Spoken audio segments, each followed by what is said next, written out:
And now, from beyond our dimension, this is the JeffMara podcast.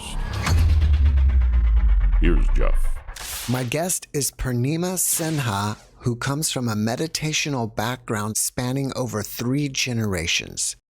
She has presented meditation segments and workshops at IANDS conferences and has been teaching guided meditation with breathing techniques in the hospital for over 13 years.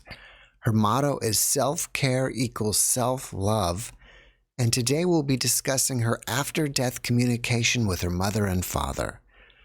Purnima, thank you for joining me today and welcome. Thank you so much, Jeff. I love your show. I always listen to your podcast. Very interesting guests you bring and it's very educational. So thank you so much. Thank you. Purnima, can we start with the after-death communication that you have with your mother? Okay, definitely. I waited 21 years. I never talked about it except for in IAND, because finding IAND is another story. And I know for sure my mother is behind it. I lost my mother 21 years ago, August 24, 2002. So as for anybody, losing mother is very heartbreaking, even though I was 42 years old. And she told me in advance that when I leave, do not cry, do not hang on to me, because the soul wants to go back home. So let me go peacefully. But I couldn't remember all those things she told me when I was 14, 15-year-old. So when she got sick, I was in US and she's in India. So another thing, she was always worried that, and I'm the youngest in the, my sibling. So she was always kind of worried that if I be able to come there when she has her last breath. So she was kind of worried. Other thing was, like, she was very scared of death, even though she was very spiritual person, but some reasons she was very scared of death. So what happened when she got sick, my dad got also sick. So they both were sick at the same time, because I think it's because of the soul, because my dad passed away 7 months later when she passed. So I went to India and she was in the hospital. So she came back home and within a week she passed. So when we brought her home, doctor said, she was like 83, 84-year-old. So doctor said they cannot do much. So take her home. So we did. My brother did. He was taking care of her and my father. And I was there. And when I saw both of them in that situation, I was just crying like a child. And my brother got really mad at me that why I'm acting like that. You are an adult. Why are you doing that? And the reason I think now, after her death, that I had some unfinished emotional stuff, with her. That's why, all my life I was craving for her love. Even though she told me that she loved me, and I truly deep down knew she loved me, but some reason I never had any childhood memory with her. And that bothered me when I got older. So age maybe 35, 36-year-old I was, and she was visiting me here. So I told her all the complaint I had with her, that you didn't do this and this, like we blame people, we blame especially our mother, what they did wrong. And she listened everything I said. And then she said, no, it's not true. So then I got more mad that she did not acknowledge it. So when she was passing, I was so much like in between. And my father was in the room. And my father told one family member that remove me from the room, because of Purnima, she cannot die. So when I heard that part, I was so shocked that why he's saying that. And literally like a flip of a switch on and off, I stopped crying. I don't know what happened. And then I started prayer, sitting next to her, literally doing the prayer. And I was telling her, please let me know if you can hear me, because she was not talking for last 2-3 days. she was very weak. She will open her eyes, she will look at me, and she knew who I am, but then she will close it. So I told her that somehow she has to show me if she can listen to me. And very gently she folded her hand with all the strength she had. So I knew she could hear me. So, and I started doing prayer. All I can remember that when she told me many years ago when I was young, then when I leave, let me go peacefully. Don't cling on to me. So my father was listening everything. He was next to her. So he asked me that what day is today? And I said, today's Thursday. So he paused and he said, she will be gone by Sunday. And she heard it. So very, very soft voice. She was telling my father that you being again smart, being smart with me, giving me this thing. So I said, oh my goodness, that means you're listening every conversation we are having. So that day, the last night, I didn't know that on Saturday, when she was going to bed, she was, yeah, of course, on the bed. And I told her my mystic, word, which we call it in my prayer, which is Radha Swa Ami. And I told her, and I said, go to sleep. And I told her, I put one hand on her chest and one hand on her head, literally. And I told her that please go peacefully. And I know you love me and you care for me. And I have no grudges or anything. Whatever I complained to you before, I have nothing and I will be fine. So you go peacefully. And that's my prayer to you. And literally, next day, when I was talking to my dad in the morning, I had a glass of milk for my dad. And then I was looking at my mom. I was speaking like that. And my father said, she's gone. And of course, she died in the morning, probably between 5 and 7 in the morning. So that's the story when she died. But something happened which I could not figure it out much, much, much later. I literally felt like something came to me when I was looking her dead body. And I could not had the word for it. I could not, I was in so much shock, pain, grief that, I could not sleep for like 15 days. So when I came back here, actually, when I was in Delhi, I was literally kind of collapsing in a dramatic way, I'm saying, but it's like literally I had no energy. I was literally feeling her energy that she was with me. And I could not figure it out. I was keep telling in my mind that please, I have to go to US because my younger son was in college. And I was literally in a very nervous breakdown kind of that I could not sleep. And how I'm going to go back because my flight was with this, whatever the airlines was, it has like 10-hour wait in Sweden. So when I was during my travel, which I was very sick, emotionally and physically, I literally felt something on my shoulder, on my right shoulder, the whole flight. Like I have a shawl of her. So I literally have felt like, her hand is on my shoulder, that I'm with you. But that time, I never heard about ADC till 2013. So I never knew about this subject, what ADC is.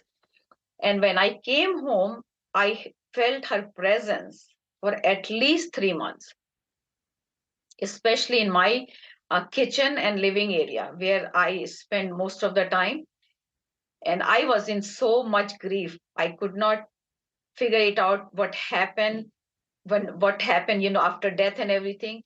So it was a grieving period from 2002 to 2007. And then what happened, I found Raymond Modi video and what he talks about after death. And when I heard his video, I said, my mother told me when I was 16-year-old. So I was very shocked that this is a subject. So after that, I made a promise to her when they were getting old. She used to tell me that nobody comes and sit down with us and talk when we get old. Of course, like old people, nobody wants to sit and talk. So I made a promise to myself that I'm going to one day I will go and talk to old people. So for some reason, another, everything is intuitively. And when I get the intuition, I do not question. That's the way I am. My father was very intuitive, so I always trusted my guidance. So something told me when my son became a doctor, which was a big deal for me. I was telling at my work every day that I don't want to work here anymore. I want to work in the hospital. And everybody was saying that, why you're saying it? You don't want to support your other son? I said, no, he will be fine. And sure, after 1 month, when my son started his residency, getting his paycheck, my was last paycheck. I got laid off. And I was so happy that I can do whatever I want to do. Then I started working in the hospital.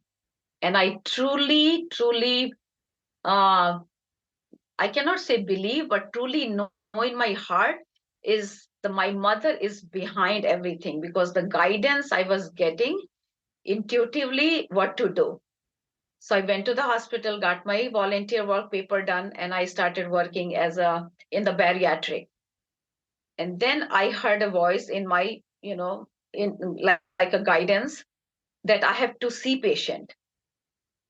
And I could not figure it out what is trying to tell me. So I asked somebody that I'm doing the volunteer work, but I'm keep, hearing in my heart that few doctors, they are very open to it. This again, I didn't know this is after death communication at that point, because this is 2008.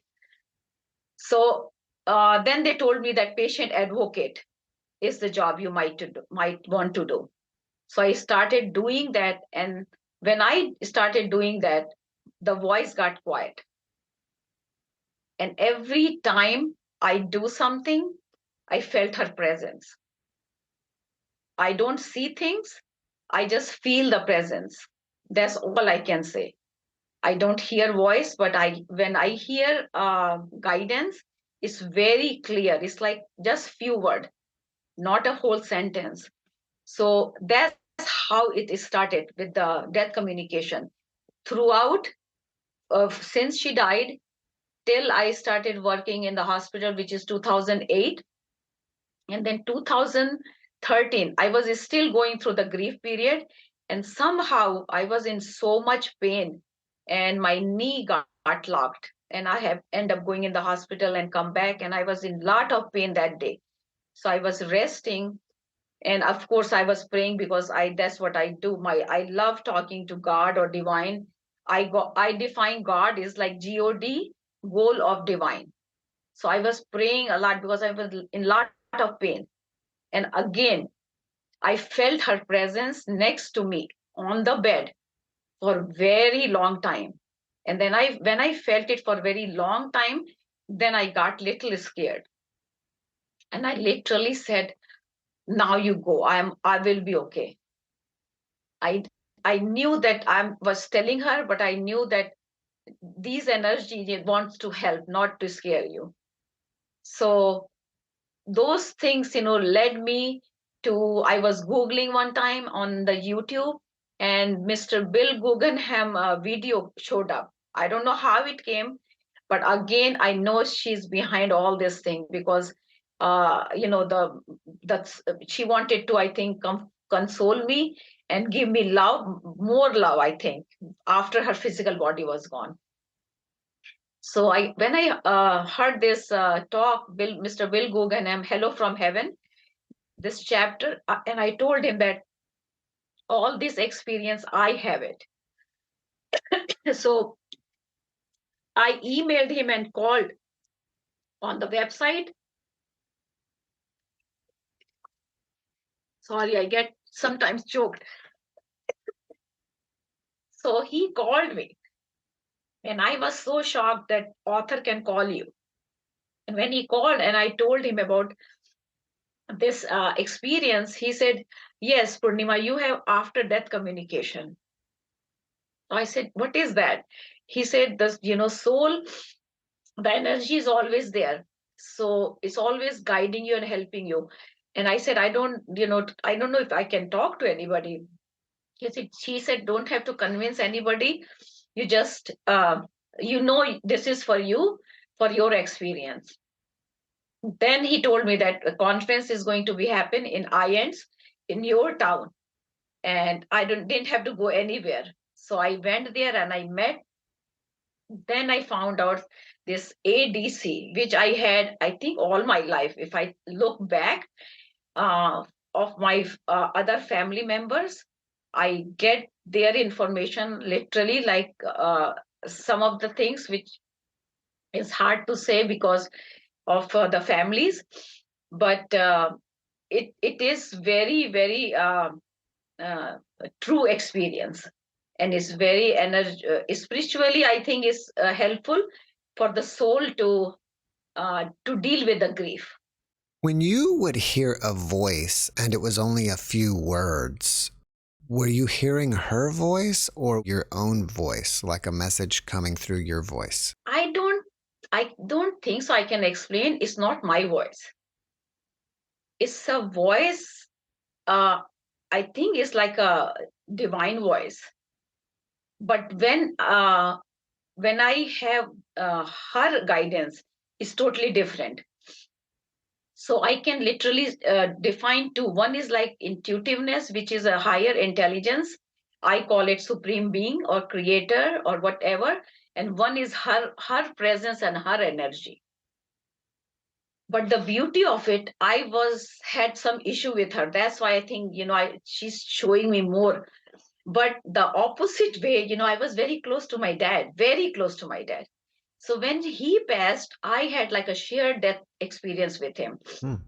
When we calculate the timing he was leaving, that time I was doing meditation, and it's like 10 and a half hour difference, the time difference, India and here. And that's a totally different story. But what happened when he passed, I did not get any death communication. Like, no, I didn't feel his presence. I didn't hear anything. So that bothered me so much. I said, I was so close to him. Why I don't feel him? Why? Because I felt my mother all the time, like at least for 6 months.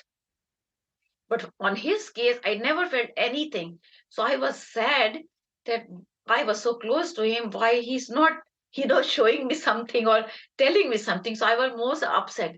So what happened one day, I was doing meditation. It was during, and I do meditation in the morning, laying down most of the time, close to probably between 4 and 6 in the morning. So it's like very silent. So that day I remember very vividly. It's like a sleep, but not sleep. So I don't know what dimension I was in.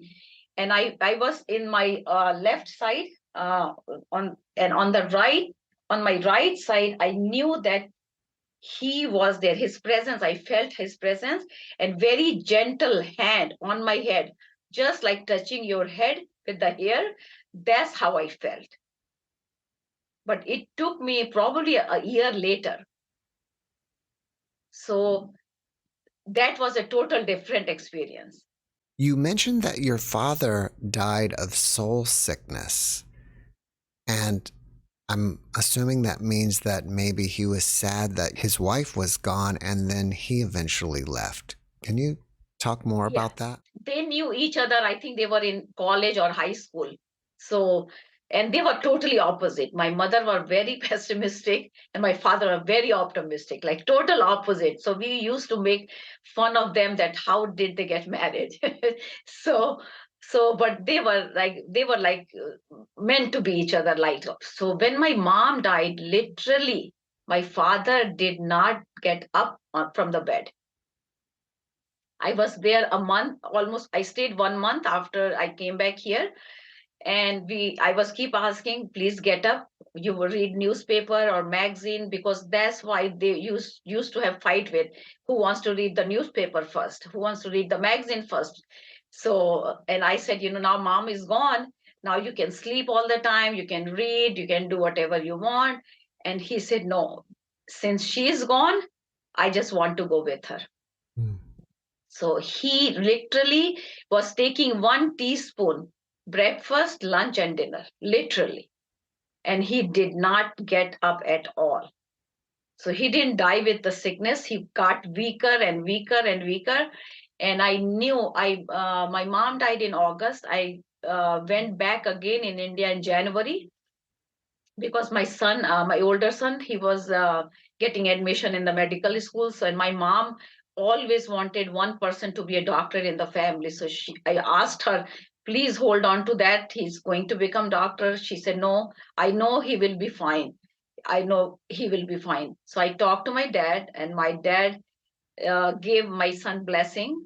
And my younger son, he wrote letter to him, and he told me that he wants to go join my mom, and that broke my heart again. It's as if child, you always have your mom and dad, love, which is unconditional.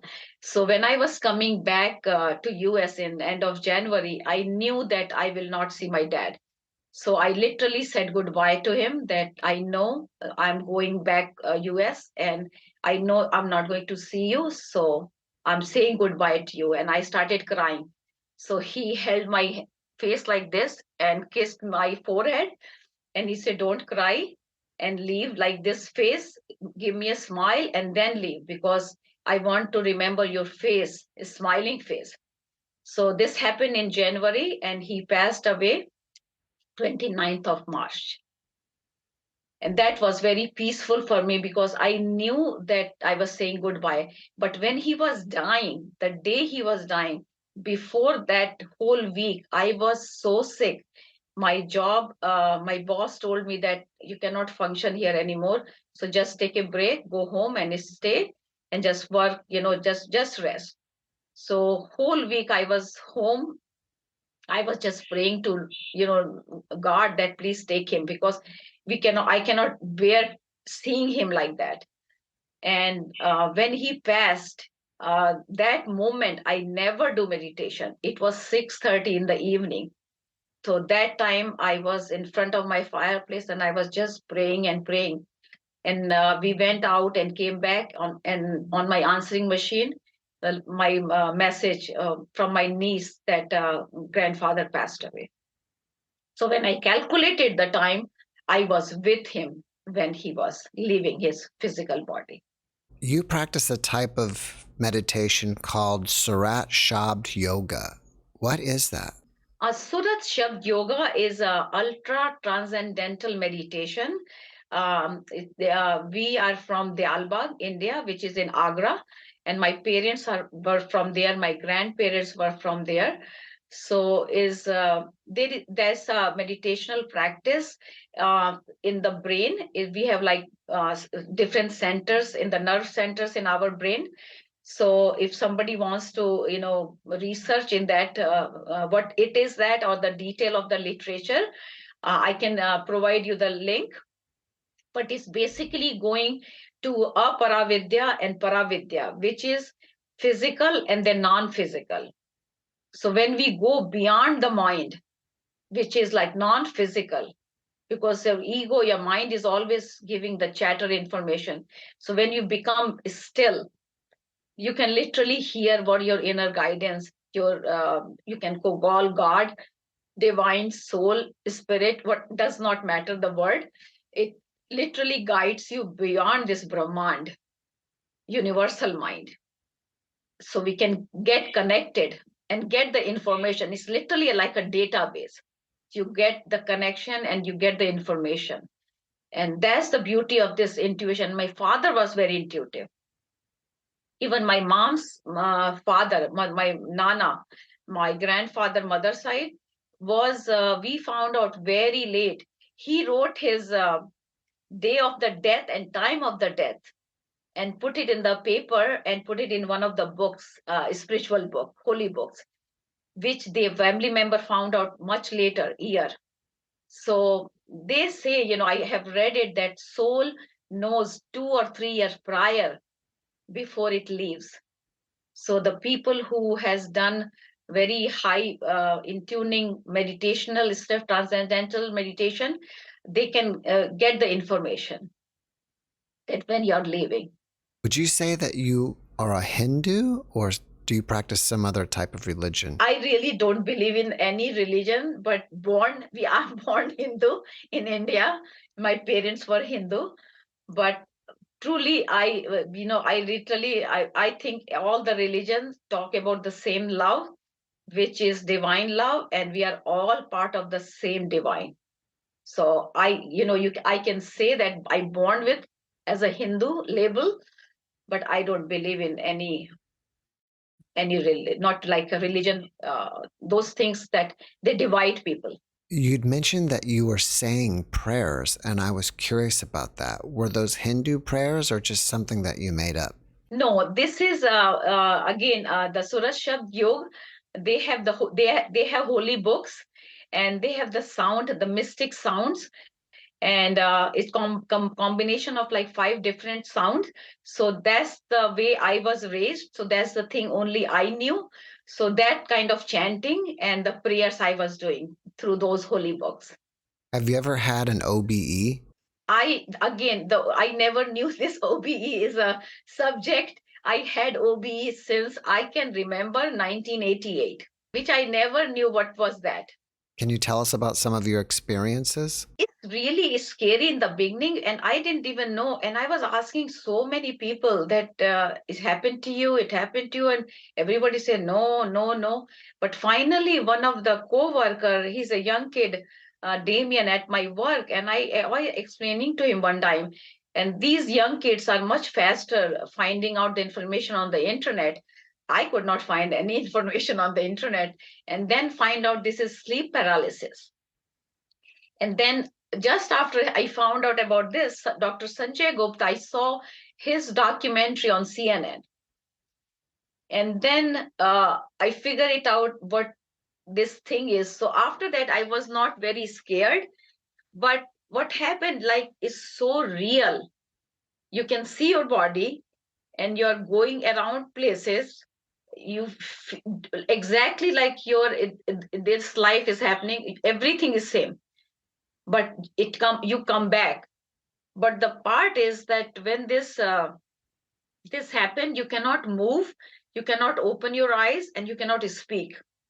So that is very scary. But once you get out of that scaredness, then you are comfortable doing it.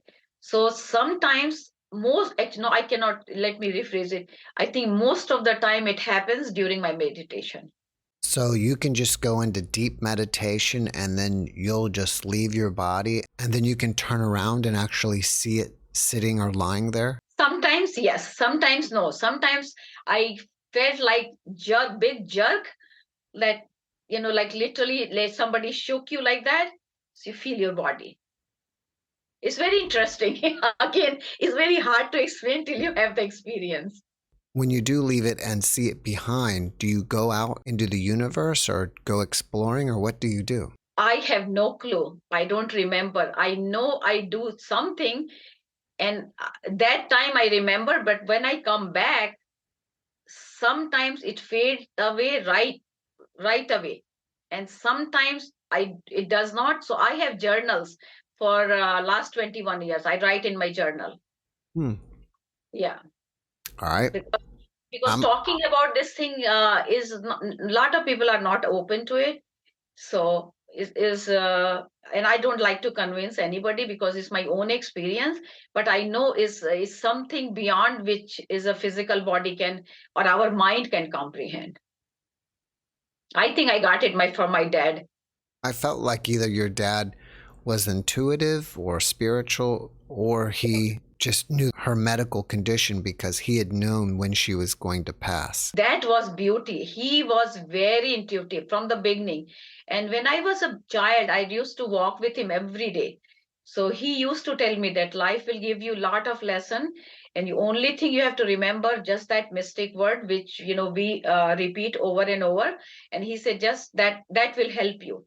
It has a high frequency energy, and that I remember when the life got tougher, and it happened to everybody. What is that word? That we call it Ra, Dha, Swa, A, Me. And that's something that you chant? Yeah.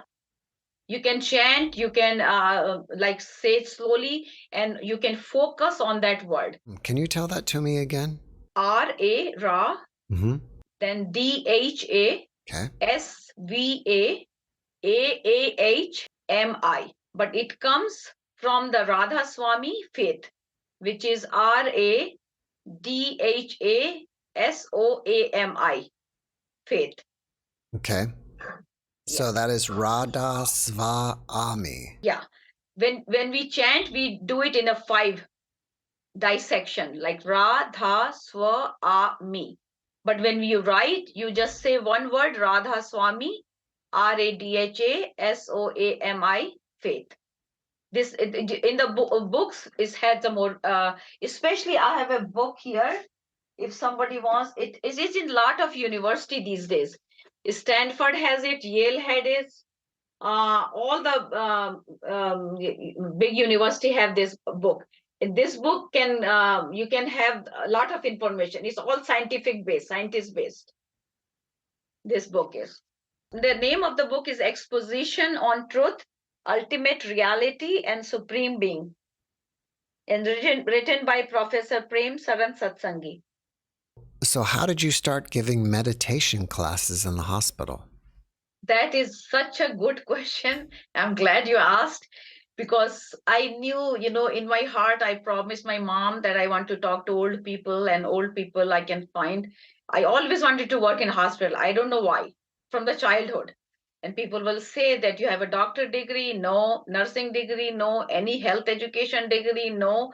But I still knew in my heart that I want to teach, do something to with hospital. So when I started my hospital work, a volunteer, which 6:30 in the morning, which my husband think was very crazy, going to volunteer work 6:30 in the morning, and I will pass the chapel, hospital chapel, and I get really happy. And I always, again, very intuitive, so I always listen to my inner voice. So when I was putting my volunteer application, I was filling it out in the chapel, and my son, younger son, who is a big Instagram influencer. So he knows that. I wrote it down, my all my volunteer information. I filled the application, but I told him that my dream job is one day to teach meditation. So this happened in 2008 January. So universe listened to everything. So I started working, and then I had to change it for my again what I said about my mom guidance, that I have to see patients. So I started as a patient advocate job. So when I started patient advocate job, they told us, the hospital, that do not go to the cancer unit. All other units, you can go and visit patient and ask, how are you doing? How is the hospital treatment? Because we are from the patient side. So I said, okay. So, but one day what happened, there is no accident. So I went to the wrong unit, I guess. And as soon as I entered, one very sophisticated lady was crying. And again, as a volunteer, they tell us, do not touch people unless they want to be touched. So, and I asked her that, can I give you a hug? She was crying, really. I was really feeling bad. So she said yes, and she hugged me. And as soon as she hugged me, she said, you came to the right moment because my husband just died. And then later on, I found out that was a cancer unit. So I told my volunteer coordinator, who's the in charge, I said, I want to work in the cancer unit. I know you guys told me that don't work in the patient advocate as a volunteer, but I like to work there. So she said, okay, if you want to go and work, and if you don't want to get depressed or anything, then go ahead, please work. So I started working with cancer patient. So one day what happened, I went to this room, and sometimes they have mixed patient. So not necessarily all patient are cancer, because some room is empty, so they shift other patient to that unit also. But that day I went there, and one girl, she was very young, 35-year-old. Literally, I was talking to her, and she said, can you pray for me? I said, of course, because that's my favorite things to do. She said, why that's favorite thing? You're not sick or anything. I said, no, but I love talking to God every morning. I tell my plan, and then I go with his plan. So I was telling her about books and quotations, whatever helped me. So she said, I really appreciate you, Purnima, telling me all this thing, but I am so weak, I cannot read, sit down and read. So what I started doing that, there is a book by Marianne Williamson, Return to Love. So what I will do, each chapter I will read and I will make a summary and I will email to her.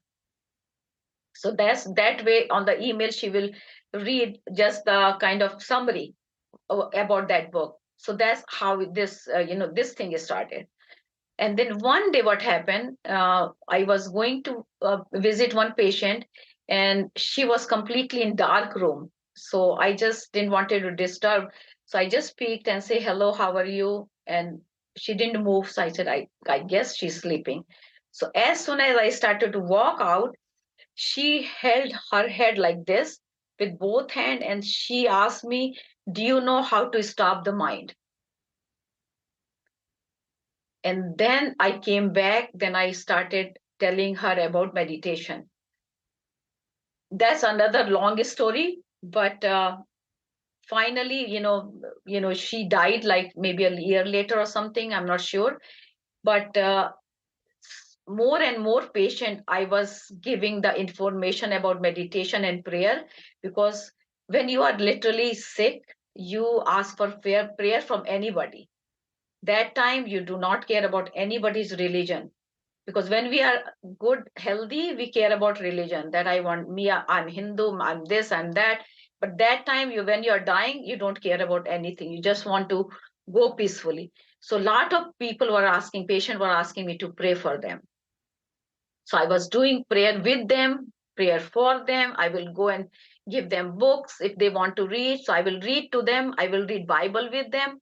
So the hospital found out, and then the administration contacted me if I want to teach there. So when I heard that, I knew this universe is always listening. The intention has to be very clear. If the intention is to gain something for your own ego, universe will never support. So I started working in hospital 2008, and this manifested in 2010 actually. So, and then what happened in start any program in the hospital, you have to have data. So my older son, who's a doctor, he provided me a lot of articles with the benefit of the meditation. So I submit all these things, because a lot of doctors are very much into training, patient, how to do that, how to relax, stress management. So I had to provide all the information. I had meeting with like 10, 20 doctors. They all know that, but they have to have like a proof to submit all the paperwork before the hospital pays for the class. So then it is started officially, and it was for the cancer patient only. So I was doing for cancer patients and for the hospital staff.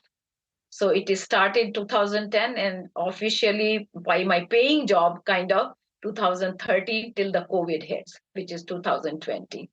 So this is again, I know this is my mom and dad behind, but the divine is with, the whole plan, I think, is to spread love and unconditional love, and we are all connected with each other. Has either your mother or father left you symbols like feathers or coins or anything? I receive a lot of penny, but in India we never talked about this. You get receive penny for, like, they believe here. So I don't know, but I always get pen. Whenever I receive penny, I collect penny. Whatever I get from the outside, I collect in a small bag and then I donate. Can you tell us more about how to stop the mind chattering? Sure. This happened in the hospital with the one of the patient, and later on I found out she was a cancer patient. So what happened, when that day I was visiting, she was sleeping, that person, and as was I was leaving, she asked me how to stop the mind. So I started telling her about the books of Dr. Wayne Dyer. I was talking about Dr. Christian Northrup and all others, which helped me when I was going through stuff. So she started telling me that she does not have internet at home. She does not have TV. So I was kind of little concerned that everybody have TV and cable these days. So she said, no, she lost her job. So she had to cut cable. So I said, okay, so you can get the books from the library. So she said, yes, but we have only one car. So my husband takes his car. So I said, okay, when you go home, let me know. So if I can help you, I can bring books for you from the library. So as I think I was talking to her maybe like 10-15 minutes, and her husband walked in. That time I didn't know that was her husband. It was much younger than her. And as soon as he entered, my voice, the voice I heard to shake his hand, which I never do. I never do to anybody, and especially with this stranger. And my hand automatically gone for the shaking hand, and I shook his hand. As I shook his hand, the voice said, "You have to help this person." So I just listen. I don't question it. So after the conversation with those both of them, they find out that that's her husband. Then she told me that he lost his job too. She lost her job and she's sick. She don't have internet. They don't have car. And now after I think I don't know how many months later, he lost his job. So I said, okay, give me your phone number, which I again I never do. So I took their phone number, cell number, and I came home. And my husband, he works for the corporation, the big corporation. So I come home. As soon as he came in the evening, I told him that you have to find a job for this person. And he smiled and he said, yeah, right. I work for the corporation. I don't own the corporation. But I said, no, again, I'm telling you, you have to find something for him. I don't know how, but you have to find it. So it just easy, come and go. So Wednesday is my rounding time. So Wednesday, this happened on Wednesday. This incident, then in the evening, I told my husband. So Thursday, nothing happened. And then Friday, my husband called me from his work. He said, remember you were telling about that guy? Send him to my work. I said, okay. So I called this guy. I don't want to say his name. I said, my husband is calling me and telling me you go to his office and fill out the application. Again, this is a corporate world. It does not happen easily. You have to go to the human resource, you have to get approval, which take months. So he went on Friday, put this application, fill out the application, and that job was not his match. So he did his application. Then the weekend came, Saturday, Sunday. Monday, my husband called from office. He said, send that guy back again. So I called him. I said, he wants you back. Go to his work. So he went to his work, and my husband had a meeting with his boss in Maryland somewhere. So he was telling his boss that I found a person. Oh, no, his boss asked, did you find anybody for this position? My husband said, no, we have not. But there is a guy came on Friday for this interview, but it's not a match. So usually, if it does not match, there is no question. But somehow my husband's boss, he said, just hire him. And my husband said, what? How can I hire him? Because this has to go to the corporate office, which is in Denver. Then it has to go to the human resource to get his background check. It takes like few weeks. And then, I can do that. So he said, no, I'm just saying you just say yes. So Tuesday, he got approval from the corporate. And Wednesday, this guy started working in his office. So when he came home, he said, I don't know what is happening, but I've never seen this experience in my whole life, in my career. So this guy hired a week later in his office. That's amazing. So this is going on.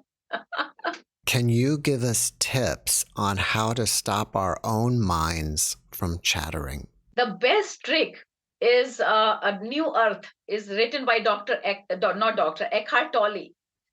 He did a webinar with Oprah, and 30 million people downloaded that book.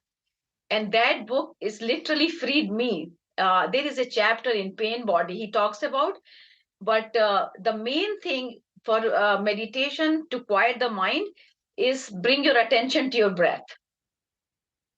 Because you cannot be present, which is vertical, which is inhale and exhale. And this is past and this is future. So the mind cannot be present and think about past and future at the same time. So that's the trick. So when anybody do meditation, bring your awareness to your inhale, literally feel the air moving through your nose all the way to your belly, and exhale. We are breathing through the nose and breathing out through the nose. When we do that, our thoughts subside immediately, because mind cannot be present and think about past and future at the same time. So as soon as you know with your awareness that you're drifting with your thoughts here and there, you bring your attention to your breath, which is now. That's the easiest way to ground yourself and start meditation. That was breathe in and out through your nose or out through your mouth? No, out through your mouth, you only do it if you're stressed out.